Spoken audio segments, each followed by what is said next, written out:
So last time I promised you we talked last time about Brahman, now we will talk about Atman. Can you hear me good? This mask is thicker, so I feel like I can't hear myself. Okay, so we are here with a new character, first human being, right? Nachiketas. So we are on page 55. So where I want us to really start exploring the text, where it becomes very enigmatic, is in the final revelation, the third boon, right? If you read the text, we'll go over every single one, but once we get to the third wish, right? A boon is a wish. Once we get to the third wish, this is where Death, right, who is the other character of the story, starts to get very deep, right? And this is where I'm going to rely on you guys for what do you think this means? What do you think that means, right? Remember, again, when it comes to wisdom, I think Plato understood this very well. We cannot access wisdom by ourselves, right? Wisdom is found in dialogue. And this is why Plato, anybody knows the form of the text that Plato wrote? What kind of text he wrote? How were they written? Nasiri, you look like you know. Yes. Yes, it's always a dialogue, right? When Plato in fact, it's always the dialogues of Plato. It's always in the context of a dialogue that the wisdom is found, right? So same here, since we are in a wisdom class, wisdom literature class, right? Whereas it's wisdom literature of the Hindus, wisdom literature of the Chinese, which we're doing next, wisdom literature of the Christians, of the Greeks, and we'll end with Europeans, right, with Nietzsche. Wisdom literature, I can't lecture wisdom literature. Why? Because the texts that were written to trigger in each one of us a response, right? The texts were written to get us thinking. So if I do the thinking for you, right? In other classes, I do that, right? I explain, right? But these texts were actually meant to be read very personally. Each individual was to receive these texts, right? And to get triggered or inspired by the stories, the paradoxes, the enigmatic way that the text is written, right? This is meant to awaken something in each one of us. So if I'm the only awakened one preaching to you, it's not going to work, right? And also, I'm not going to go very far by myself, right? Wisdom is meant to be done together, explored together. And so I need to hear how the text is inspiring you. What is it awakening you? And as you share that with the class, we become collectively wiser. So nobody is going to be the authority of the text. There's no authority when it comes to wisdom literature. This is unusual. There's authority for science. There's authority for religion, right? There's always, like, science, you have the scientist, right? Religion, you have the priest or the rabbi or the imam. Wisdom literature is always something that is supposed to be done. Everyone has an equal access to wisdom. There is no me, I know more, and you guys know less, right? In this context, because every story hits us differently, every one of us will get a gem of wisdom that the others won't get, right? I usually tell this in all my classes. I give you this kind of, I have something in my hair. I give you this trick question. So I'm going to ask you a trick question, so be careful, right? How many of you see the bottle? You see it? You see it? Actually, none of you see the bottle, right? You, Ujumba, see only this. You see only this side. I see only this side. You see that side. Someone under the table sees that side. It's together that we see the bottle, right? This is how it is with wisdom.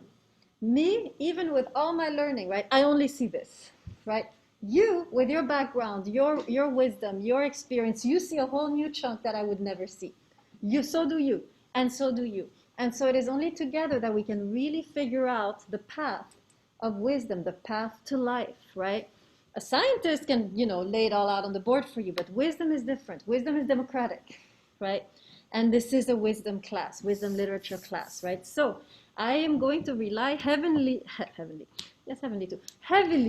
right, on you guys' input. And actually, last time I learned so much already, and when we're done with class, I'm gonna summarize some of what you guys said last time.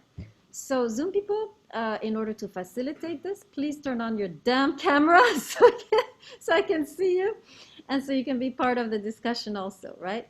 Thank you. Why I gotta say this each time? Okay. All right, let's begin. So I'm gonna summarize a little bit, then we'll get to the juicy part, okay? So just in case you missed it. So we have, so by the way, it seems like this is a family of Brahmins. We see that later in the text when fire gets scolded for making Nachiketa's wait, right? So this is a man who starts out with an old man, right, the story, who loves God so much he wants to give him everything, right? This is page 55.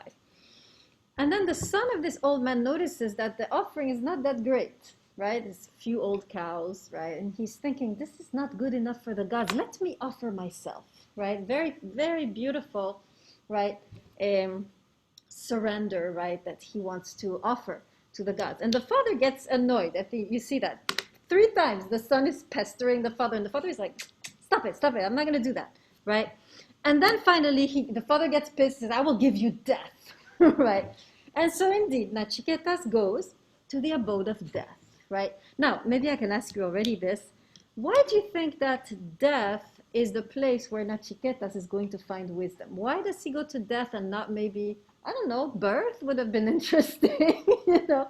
Why is the text leading Nachiketas to the abode of death? What is the significance of death? So I'm listening to everyone. So on Zoom, you can raise your virtual hand, and you guys also can participate.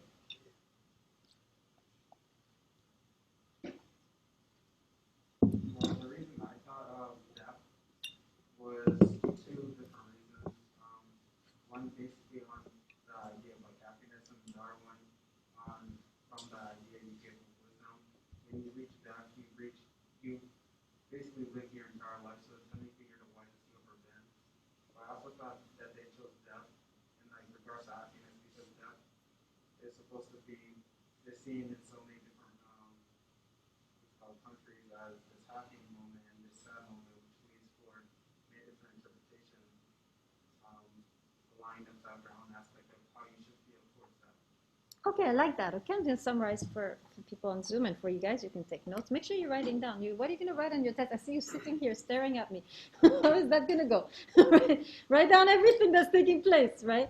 Okay, yes, so summary of that, right? Death, in a way, when we reach the end of our lives, right? Man, I still can't. Ojuma, right? Okay, yes, Ojuma is saying, when we reach the end of our lives, right, this is the moment when we are the wisest. So death has to do with old age, with experience, with wisdom, when it is, of course, a normal death, right? Another thing that he mentioned is that death has different meanings according to different cultures. Some people see death, the Greeks, for instance, right, saw death as finally, I'm free, right, from this body of death. Christianity follows in the same track, right? And then other cultures, like Hebrew culture, death is, the most horrible thing to avoid, right? Also in Chinese culture, there is in Chinese culture the cultivation of immortality. We're going to do a little bit of that next week, cultivate our immortality, right? So I might add, Ojuma, you're inspiring me, right? I would add, death is a threshold, right, between this life and what we don't know. What, the mystery, right, of life. So death in a way is a profound mystery, and in that sense, right, death maybe can reveal to us new wisdoms, new insights, right? So very nice. Anybody else want to comment on why Nachiketas has to go to death, to the abode of death, to finally find the profound wisdom of what it means to be human and alive? Anybody else? Yes. Well, based on the reading, it felt like he had all these questions. What the deity of death was? The name was I forget the name of the deity, but he asked the deity the first 2 wishes. He had the deity of death had concrete answers for, but the third one was he wanted to know the meaning of death. But I thought it was ironic because the deity of death, even himself, didn't know what the meaning of death was, and I guess that's why there's always this lingering unhappiness with humans, because we're like the only species on this planet who's cognizant of our own death, our own mortality, basically. Yes, we're the only ones who wonder about something, who ask a question that cannot be answered, right? We're the only ones who wonder, okay, about death, and there is really no answer to that. Here's another, you guys are inspiring me again, right? Notice, right, death in the Hindu tradition has a very specific meaning, right? Before you actually die, right, there is also the death of the ego that can take place on a daily basis. And I think this is the profound meaning here of Nachiketas having to go to the abode of death. learning to die to your attachments, right, is a kind of liberation, right? There is a kind of, the whole purpose of Hinduism and later on Buddhism, right, which comes from that tradition, this whole civilization is a civilization of death and rebirth, right? Learning to die to the superficial ego in order to find the true self, right? Let me say that again, right? This is a whole civilization of death and rebirth, right? Learning to die to the small self in order to find the large self. Learning to kill the ego so that you can become the true self. We saw this self here already, right? With the capital, with a, how do you call it? Uppercase, right? Uppercase S, right? Self, the uppercase self, right?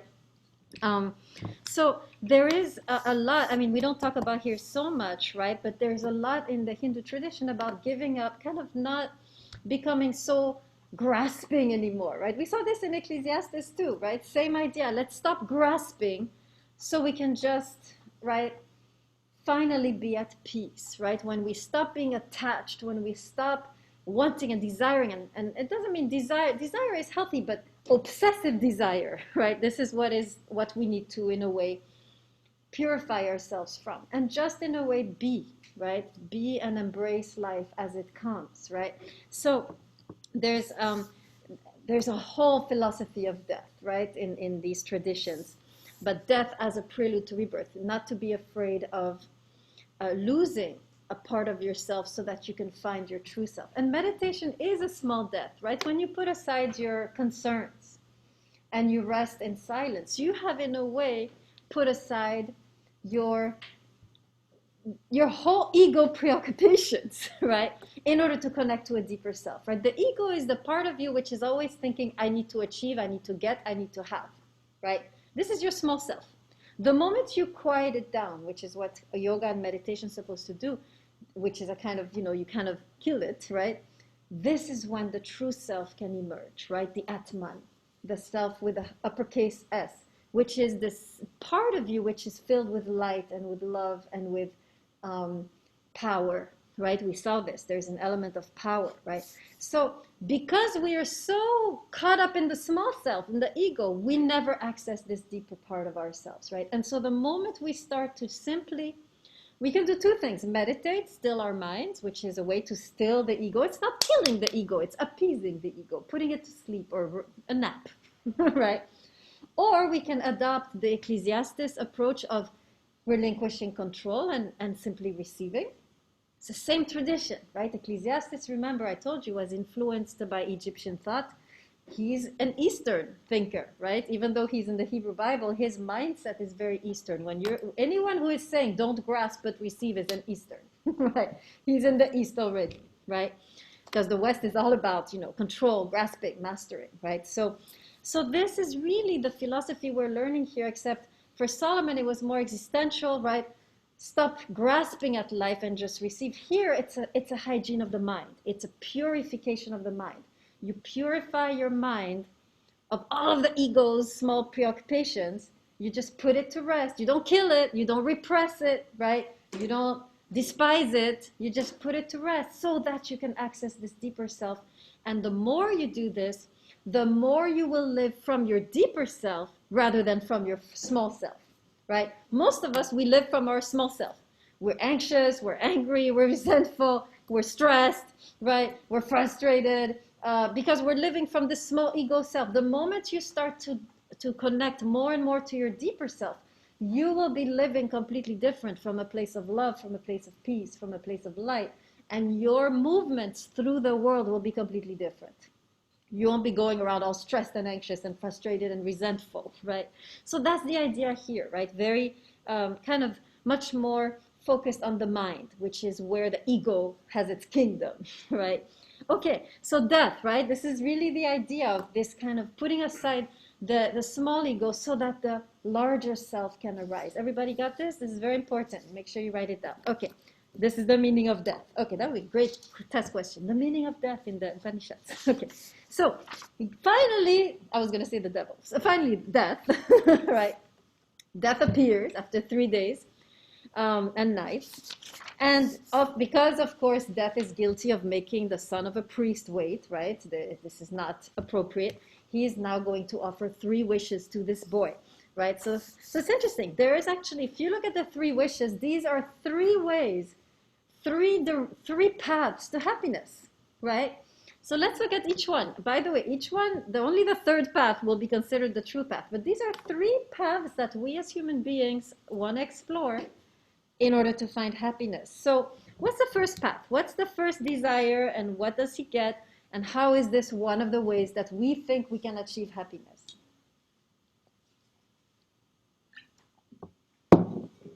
So on page 56.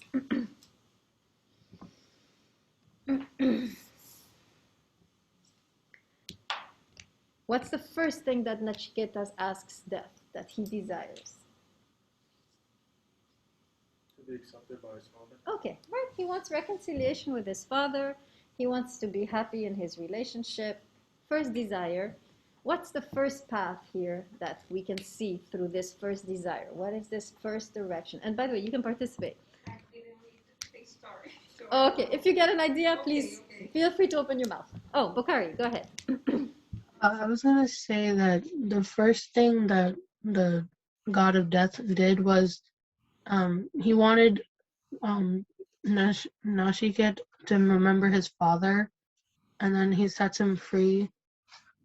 Oh. And then the first path was the path of joy. Okay, very good, right? So we have here the path which we'll find also in Chinese philosophy. This is the path of respect, honoring your family ties, the community. This is the path of, right, true happiness comes, and we see this, by the way, in Chinese philosophy with Confucius, right? And we're going to talk about Confucius and how Confucius is at odds with Lao Tzu, which we're going to study, right? So, but the path here is the path of society. Here is your place. Make sure that your connection to your father is strong and not severed. In other words, make sure your connection with your ancestors is strong, right? Make sure you have not cut yourself from the community. This is a path of wisdom, which many communities, right, see this as the path of happiness, right? If you have a connection to your community, if you have a strong connection to the elders, to your parents, to your grandparents, to your ancestors, this is how you will be happy. By the way, you see this in several cultures. You see this in the Hebrew Bible, right? If you recall the one passage there where this is in the 10 Commandments, so it's a very famous passage where it is said, honor your father and your mother so that it may go well with you. Connection between honoring your parents and happiness, prosperity. Same idea in African philosophy, right? Where the idea of connection to the community is how you gain life, is how the community is the only source of life and energy. If you cut yourself from the community, you become depleted.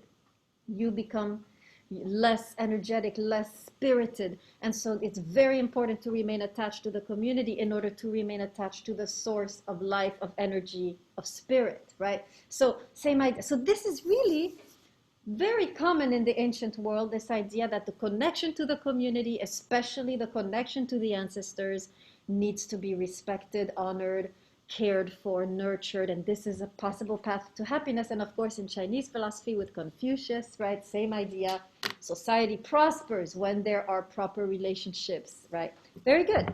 Okay, the second one is a second path that we see also in the ancient world. Not so much community, but different. What is going on here? Can anyone summarize a little bit? What is the second desire that Nachiketas asks of death?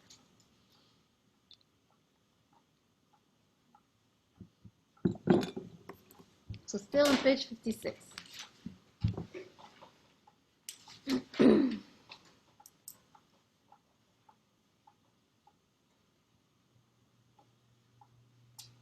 Secret of the fire. Yes. So this is a very strange section, right? It's about building a... So first of all, he asks for... he's talking in a way about the access to heaven, right? And then he's asking, how can I build the sacred fire which will give me the access to heaven, right? So what are we talking about here? What part of our civilization, right, throughout history has spoken most about accessing heaven and the rituals that need to take place in order to access heaven. What is he alluding? What is this section? Ojuma? Exactly right. Traditional religion, right? So this is the second path. Still not there yet, right? Not enough. So here Nachiketa is basically saying, I want to go beyond this life. I want an afterlife. This is exactly, right, the path of traditional religion. If you look at any traditional religion, it's all about the afterlife, right? Christianity, Islam, Judaism, certainly Egyptian civilization. I'm trying to think. Certainly Hinduism, traditional Hinduism is about the afterlife. Most religions focus on the afterlife and the rituals that need to take place, right, in order to access this afterlife, which implies how to live, how to worship the gods, how to pray, how to sacrifice, the ritual around death. We're talking here about traditional religion. And so this is a second path, right, that humanity has constructed, right, meaning true happiness is found ultimately not here, but in the afterlife, right? And so what we need to do here is do whatever we can, even though it's painful and difficult, we have to do whatever it takes to get to that place of bliss. But bliss is not here and now. That's what most traditional religions will teach, right? The joy is only going to come then, when there is, in the Messianic age, when God judges the world, when Jesus returns. You see all these other variations, right, of saying joy will come in the future. And all we have to do now, our task, prepare for this future. So Nachiketa is still not satisfied, right? So the two path of community, path of religion. Now he's going to get into, this is the path I want to explore with you. He basically goes to death and he asks, I believe, what does he ask? See if you remember. What is the third desire?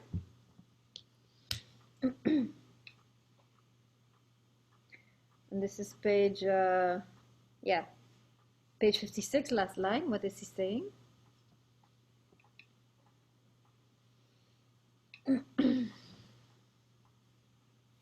to know the answer to the question of what happens when we die. Exactly. He goes straight to the essence, says, okay, what of death, right? Talk to me about death. As though he perceives that within this experience, which most of us avoid, like the plague, here is the answer. And we talked already about the meaning of death, right? The way that death, at least when we do it when we're alive, right? This action of dying to the self, right?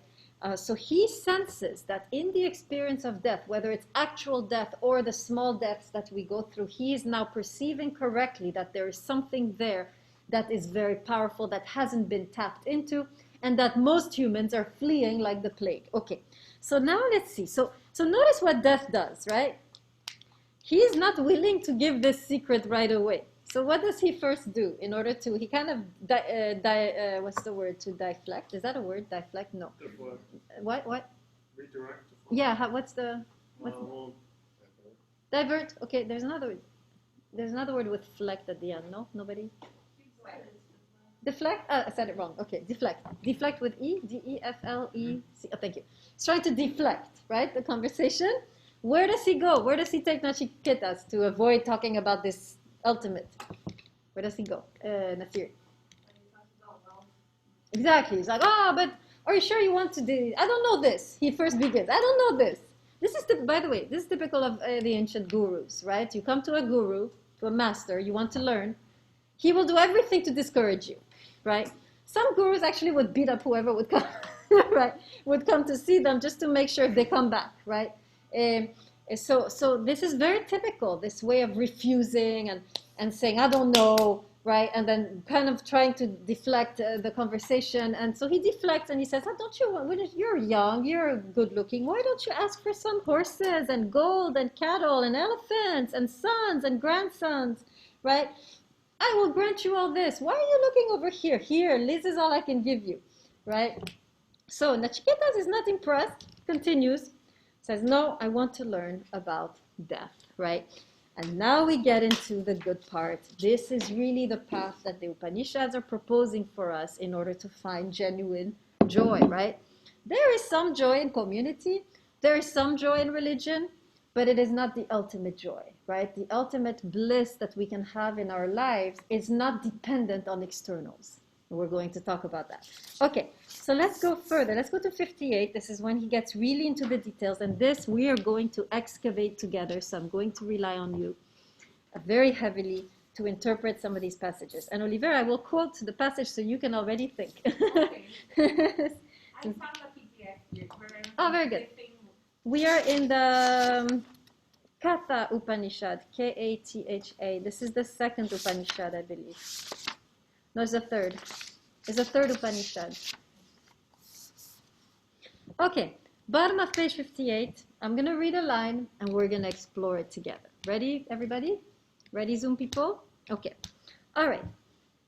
Here we go. Before your eyes have been spread, Nachiketas, the fulfillment of all desire, the dominion of the world, the eternal reward of ritual, the shore where there is no fear, the greatness of fame and boundless spaces, with strength and wisdom you have renounced them all. Okay, so this is what he has renounced in order to get to this wisdom.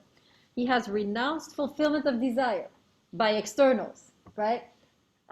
Whatever makes you happy, whatever I want in this world, he has renounced. He has renounced power. He has renounced eternity, right? He has renounced fearlessness. And he has renounced all that most people seek in this life, right? He has shown himself to be capable of a deeper desire than what most of us are capable of, right? And so now he continues, next page 59. When the wise rests his mind in contemplation on our God beyond time, who invisibly dwells in the mystery of things and in the heart of man, then he rises above pleasures and sorrows. So now we're getting into this inner source, right? Notice that this God dwells in the mystery of things. Which one is that? Atman or Brahman? The God who dwells in the mystery of things. Things. Where are things? Inside of you or outside of you? Outside. Okay. The God that dwells in the mystery of everything that's around us. This is Brahman, right? And then he says, and in the heart of man, right? Atman. This man, right, when he connects to that divine dimension, rises above both pleasures and sorrows. So let's talk about that a little bit. Basically saying, first of all, do we want to rise above pleasures and sorrows? And, why would we want that?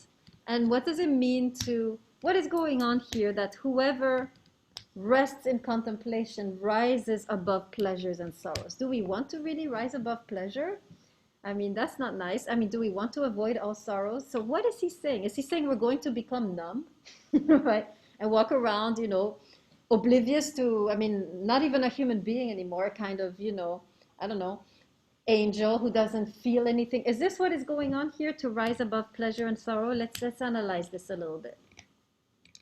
Go ahead. I think it's just to not let those things control you, because a lot of people live their life just like what's going to give them more pleasure, and then they just do what's going to give them more pleasure without taking consideration to what's a higher thing to, a more noble thing to do, and then just to be able to deny what you want to do, whatever is going to bring more alignment. Okay, excellent, right? This is not about denying your humanity, right? This is about balancing your humanity, right? So many people do two things. They grasp after the pleasure, whatever they want, they try to get, or they flee from the pain, right? Both are active, right, ways of controlling the situation. Now, we remember in Solomon, he had a very wise advice, which I think is the same here. What does Solomon say about sorrows and pleasures? What are we supposed to do with both of them? Let's review Solomon. Don't tell me you forgot. We just had a test on this. Can you ask again? What does Solomon say we have to do when faced with pleasure and sorrow? King Solomon in the Kohelet. Go ahead. You have to basically receive both the pleasure and sorrow, because those moments of life, instead of trying to flee from one or trying to gain it. Exactly, right? Instead of grasping one and fleeing from the other, we receive both. We are in a stance of receptivity. We just allow it to come in our lives as gifts, right? So here it's a little different. Here the idea is slightly different. It's simply the idea that we do not become obsessed anymore about what is happening outside of ourselves. And why do we not become, I mean, we still enjoy life, we still suffer, but we are not destabilized, or we don't become obsessed, or we don't become destabilized by suffering, right? We're not obsessed with pleasure, we're not destabilized by suffering, we are in balance. Why? Because we have a deeper anchor, right? Once you have a true source of joy, the rest is cherry on the cake, right? Let me give you an example. Suppose you didn't eat the whole day, right? And it's come the evening, and I don't know, you're dying of hunger, right? And you see something that you can buy, right? And you have the money. How fast are you going to go buy that thing? Okay, you're gonna go and you're gonna, and suppose there's a long line, and you're like, oh, you know, and you find a way to cut in the line. Would you? Okay, yeah, we're getting a lot of truth here, right? So you become really, really excited about, right? Now, suppose you've had a good meal and you walk by Starbucks and you see a nice, what is it you like at Starbucks? Some nice little treat, right? And you're like, oh, I'd like that. The way you want that is different from when you haven't eaten for 5 days, right? It's just a cherry on the cake. It's just an addition. It's just a way to make your life a little bit better. So it is when you have reached the true source of joy.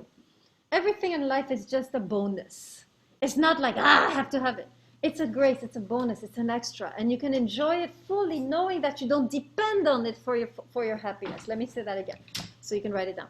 Once you have connected to the true source of joy, right, which is within us, which is Atman, right?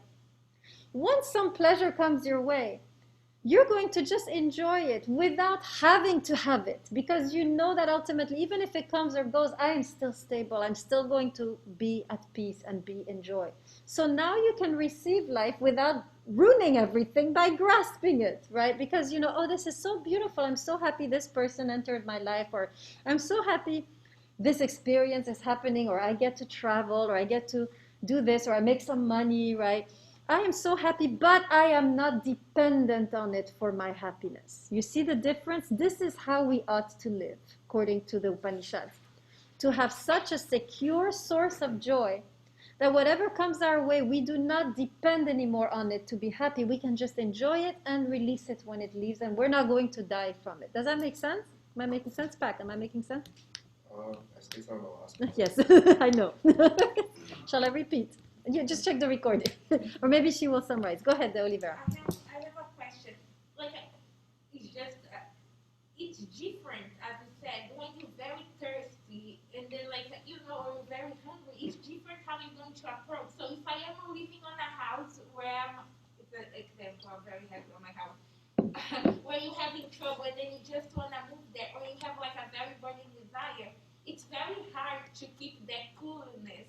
Then if it's like you already having everything set up for you and your life works very well, and you can have like oh, it's just a piece of the cake. So if you're very hungry, if you're very thirsty, if you need some, if you feel like your senses tell you that you need something very badly, how can you find the calmness to just think like it's something off? Right. So the idea is here that you find the joy within, the security within. Once you have tapped into this dimension, right, the Atman, which is source of love, light, stability, you feel safe, you feel stable, right? And so you're not desperate anymore for what's on the outside. You enjoy it, but I mean, it's not like, I have to have it, right? Besides, by the way, when we start to act like this, I have to have it, this is the best way to lose it, right? So this is really giving you, it's like eating a good meal. You are already happy, right? If you're already happy and you already have everything you need, and you see something beautiful, you're like, and it's coming your way, you're like, oh, this is nice, and you just allow it to come. You don't have to be like,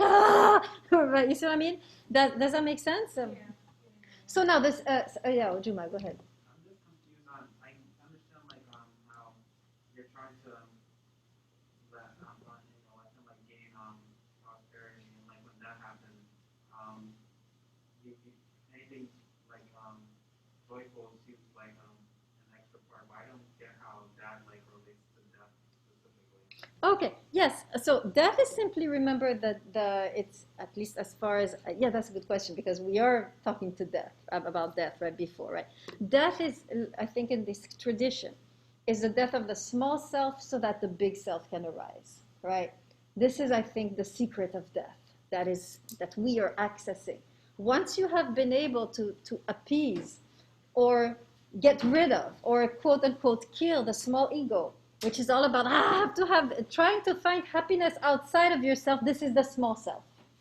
Once you put that aside, you access the deep self, which knows that happiness is already within itself. That's why death is the door. You see what I mean? Only when you have done, thank you, that clarifies a lot, Ujuma, right? Make sure you write this down, right? This wisdom that we're about to explore is only possible if you have put the small self to death so that the big self, right, can be accessed. So that's why this wisdom is accessed through death, right? Okay, now the same with pain, by the way. Suppose you have inner source of pleasure, inner source of joy, inner source of stability, and something goes wrong.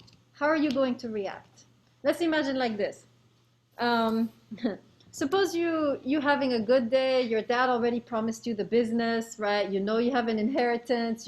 In fact, your grandfather giving you his house, right, when he dies, you're good. And you're in business, you're studying business to be your own, to have your own whatever business, and you fail a class. Is that going to be a big deal?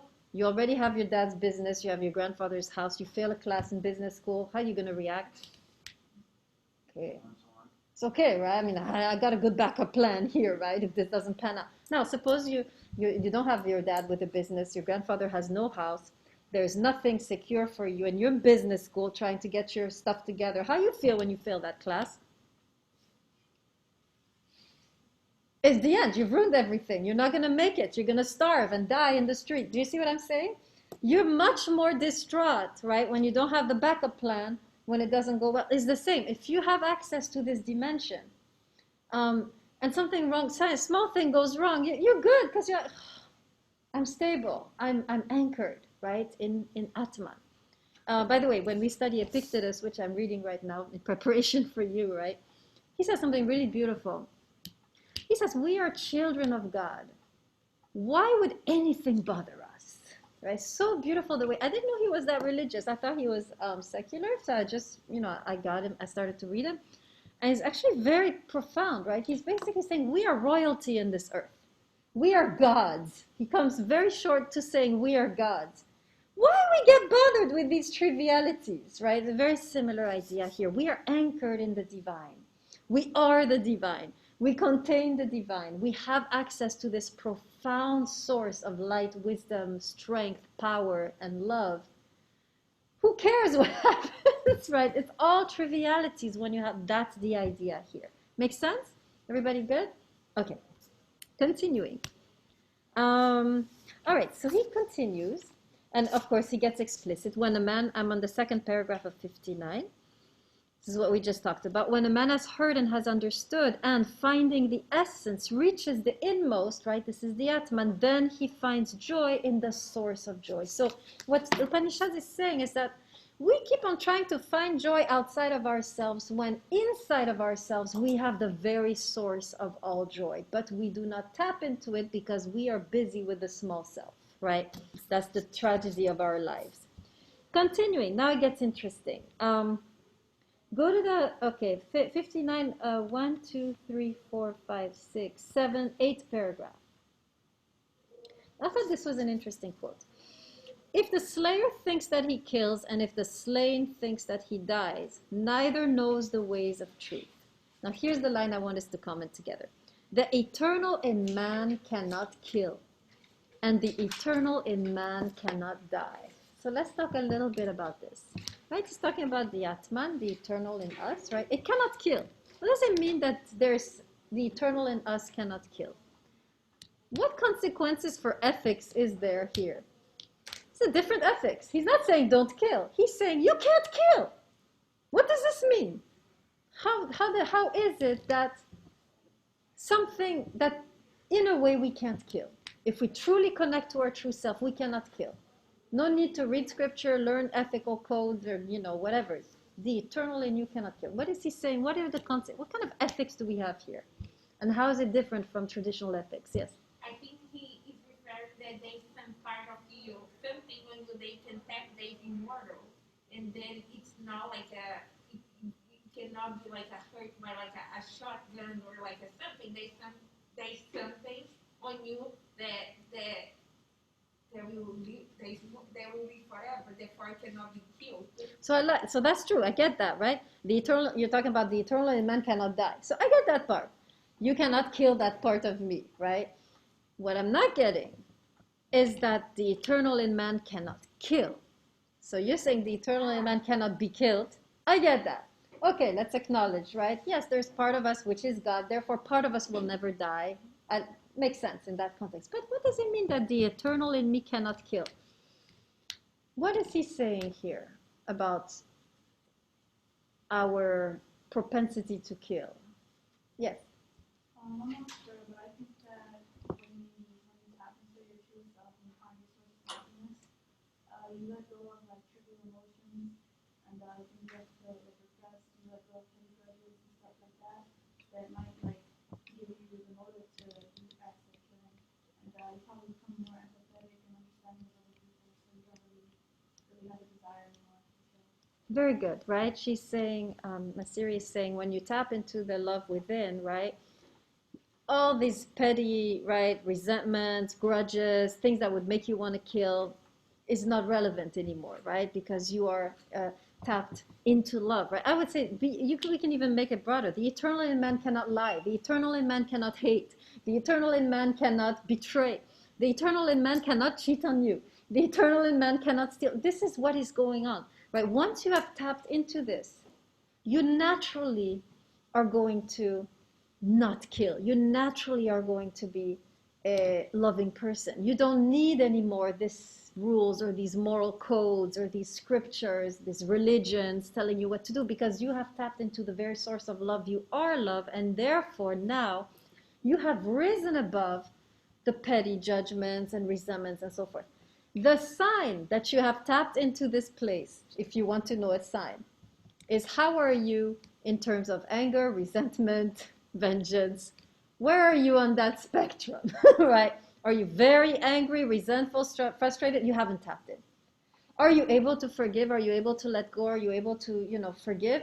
You are very tapped in, right? So you don't even have to be a Hindu, right? And doing meditation to know. Some people naturally tapped in, right? Most of us, we need to meditate for hours, right? But some people naturally tapped in, naturally forgiving, naturally loving, naturally able to let go of offense.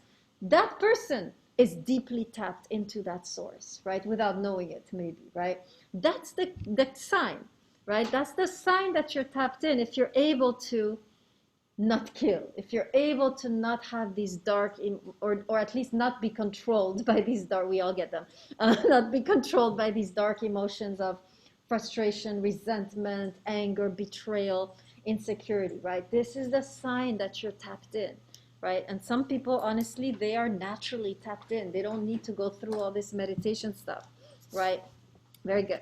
So thank you. That was really nice. That helped, actually. So continuing, still, digging into this wisdom. So we know this part, right? Concealed in the heart of all beings is the Atman. That part we know. The spirit, the self, right? Notice the uppercase self, right? Once the ego has been killed, the self can be birthed. And I like this one. Smaller than the smallest atom, greater than the vast spaces. Let's comment on that a little bit. It's a poetry. What does it mean that our true self is smaller than the smallest atom and greater than the vast spaces? What is the meaning of this enigmatic sentence? I'm curious.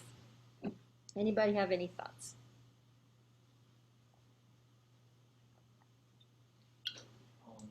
What I got from it is that it is, no matter how close you look, you can never physically see it.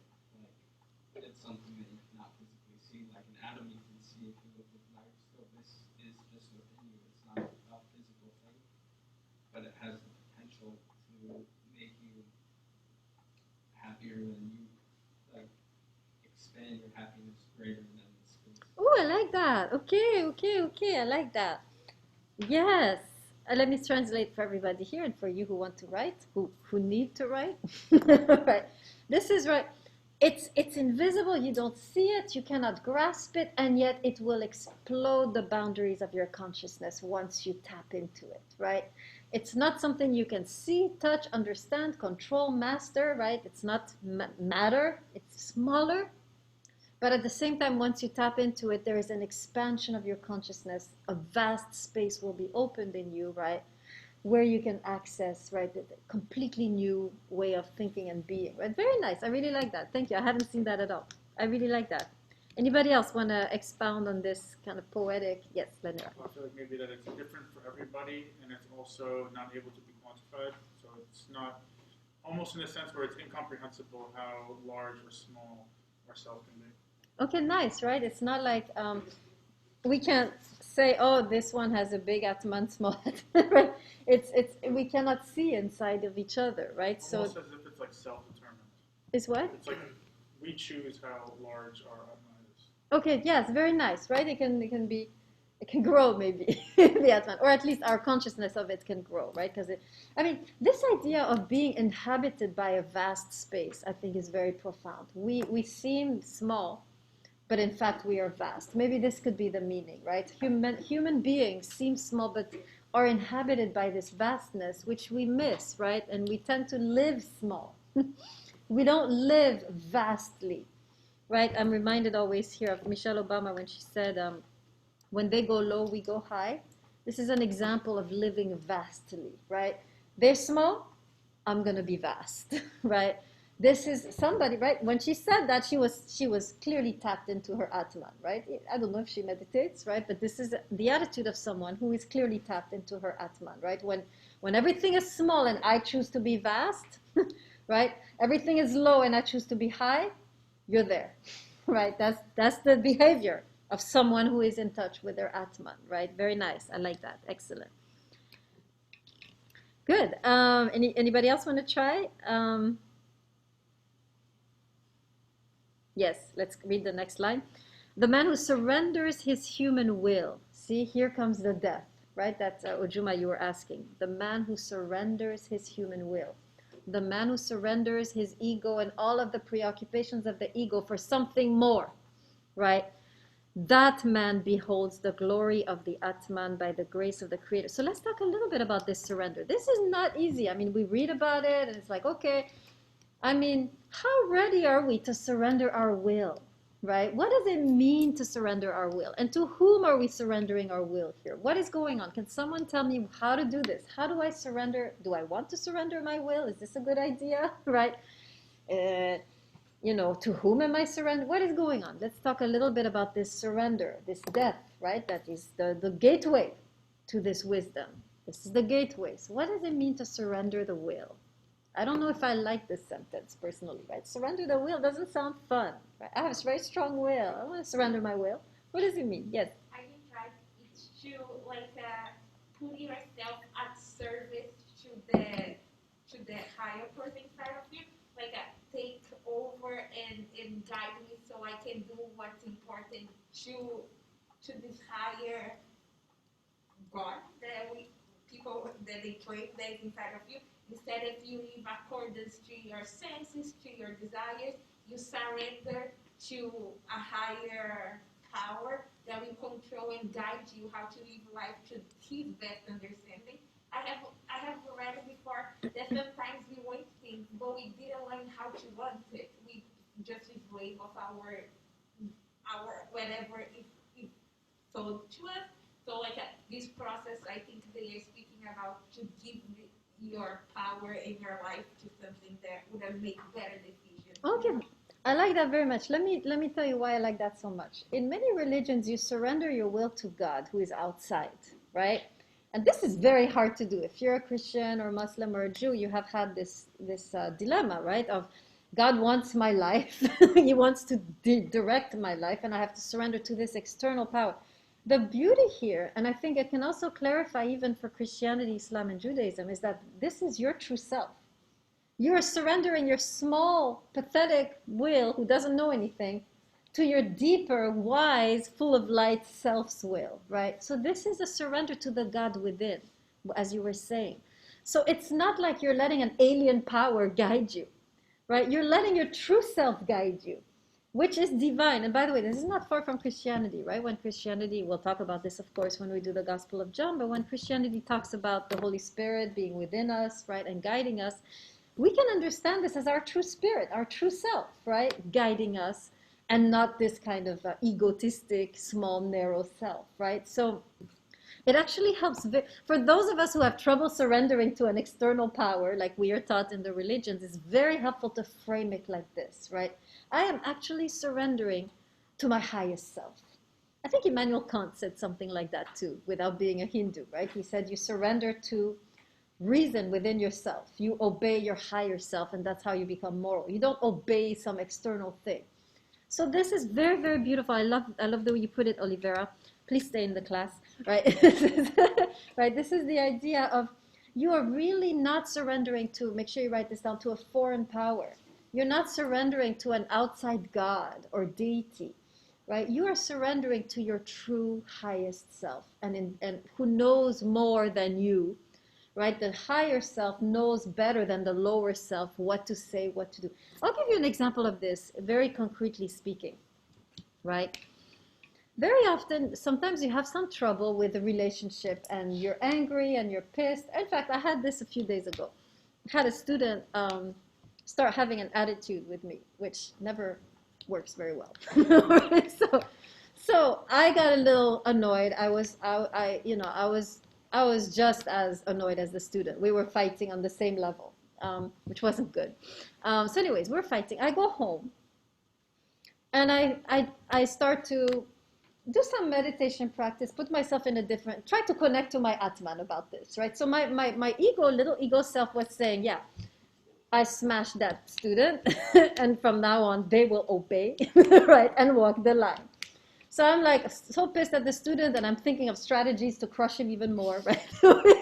To make sure it never happens again, never raises his voice at me again. So I'm like, vengeance, right? Okay, I go home, I connect to my Atman, I get in a meditative state. And then I get these revelations, right? And one of the revelations was, you let your ego get in between the student and the knowledge you have to share. Why are you doing that? And I'm like, oh, right? I let my ego, who is, how dare you talk to me like that, right? And so I talk back and I crush him, and he now doesn't like learning anymore, obviously. He's feeling uncomfortable in the class. And the voice, right, that came to my mind from my higher self was, why did you let your ego get in between the student and what you have to teach them? You need to make the relationship better. Why? Because your job is not to sit there and be respected. Your job is to transmit the knowledge, right? So I wrote the student. I was a little, more gentle. I kind of said, okay, I get what you were saying, blah, blah, blah. I thought that was the end of it. The next day, student apologizes so beautiful. It never happened to me. No students ever apologize, right? I mean, it was such a beautiful moment where when I worked from my Atman instead of from my ego, where I was decidedly going to destroy the student's life, right? Right? I started everything shifted. I shifted, the student shifted. How did the student catch on? It's very powerful. When you tap into the Atman, you start to work from a different place. You start to act from a different place. And somehow energetically, you start to shift things in reality, right? It's very powerful. So I think that's what he's talking about, right? You surrender your human will. I surrendered my anger, my resentment, and my ego that was annoyed at being disrespected, right? And I realized the ego had come in between me, not me, the teaching and the student, which is no, that's not possible. And as I tapped into the Atman, everything, I shifted, the student shifted, this is what we're talking about, right? This is what it means to surrender your will. It means to surrender your ego, which is always thinking, right, plotting dark things, right? And acting from a deeper place, right? From this place of love. Once you start to act from this place of love, enormous transformations begin to take place, right? I mean, this was very powerful. I never did this Atman thing. Usually I stay angry at the student the whole semester. But somehow I was in a better mood, maybe more connected to Atman in general, right? Maybe meditating more. And I shifted, and I've never had a student come around like that, and peace happened so quickly in the classroom. I've had semesters where the whole semester we're at war, me and a student. So this is very powerful, right? So this is just to give you an idea of the potential, right, of what is being spoken of here. This is really real. This is real what he's talking about. This is not some myth over there in India, right? Okay. Great. We are so out of time. I'm so sorry. Okay. Great. This is great. Thank you so much. The Upanishads are over. I'm stopping the recording.